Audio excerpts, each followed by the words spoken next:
Welcome back to the channel, folks. We're finally getting back on the 1946 Ford Super Deluxe Flathead V8.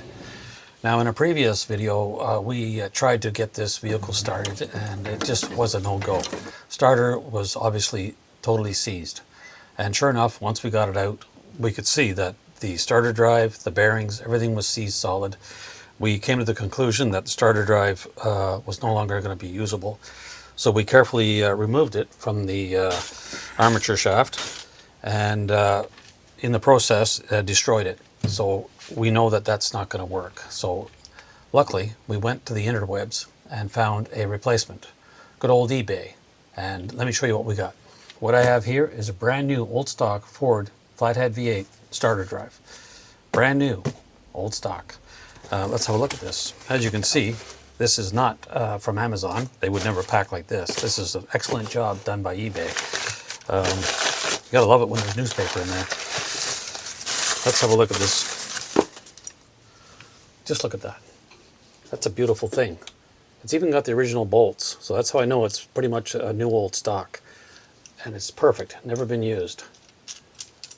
So now all we need to do is install that back on the armature properly, like this, I guess, and go from there. Then we can install this starter.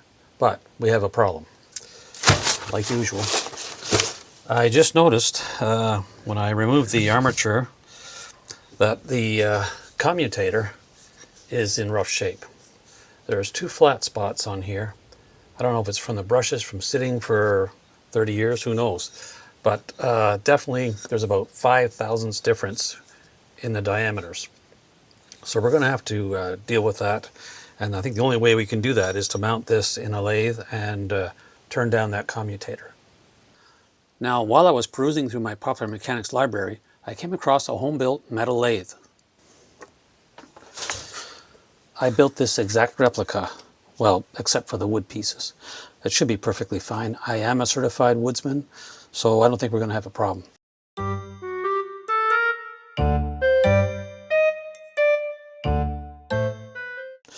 Anyways, we need to take I'm going to say about 5 thou off the commutator to start off with, because we know it's pretty bad. So first thing we do is set the speed, and then we control the feed. Let's begin.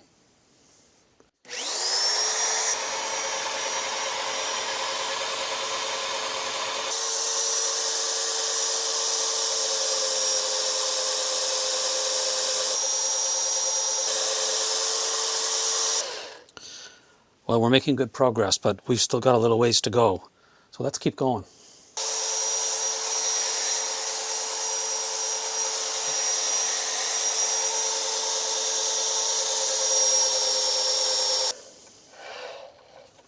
All right, we're very close. I'll bring you in for the shot.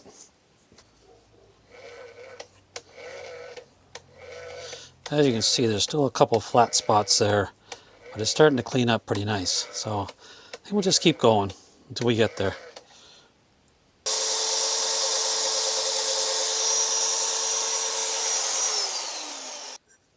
Wow. That's really looking pretty good. Just a little touch there, and we'll have it.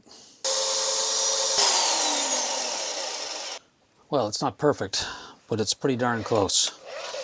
I don't see too much there left now. Maybe just a little bit of a stain, but we don't want to get carried away here. Let's give it a little polish and with some sandpaper, and we'll see where we're at.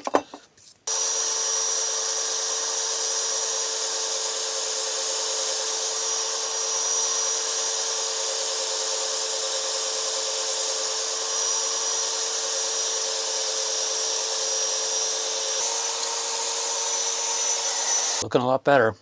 Let me bring you in for the shot.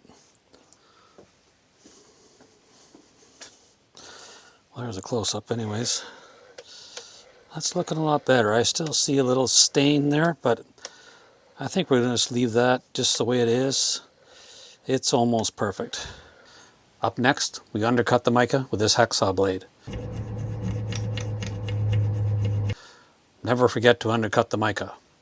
There will be no growler test, sorry. Anyways, we're going to reassemble it and test it, and then we're going to try and install it back onto that 1946 Ford Super Deluxe Flathead V8, and we're going to try and crank it over and go from there. All right, let's give it a quick test. That's exactly how it should work. Fantastic. All right, we're all set. We'll clean up this mess later. Let's get outside, get under that old Ford, and see if we can throw that starter back on again. Oh, crap. Son of a...